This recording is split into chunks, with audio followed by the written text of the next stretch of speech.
During construction work in the Southwark borough of South London, a remarkable find was made: a Roman mausoleum adorned with exquisite mosaic flooring.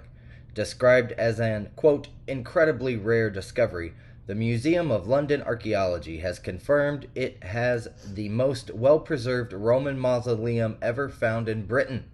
Excavations of the site revealed an array of artifacts, including coins, fragments of pottery, and roofing tiles, the Good News Network has reported.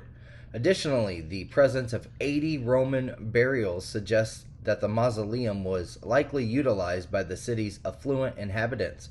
Notably, no burial coffins were uncovered during the excavation.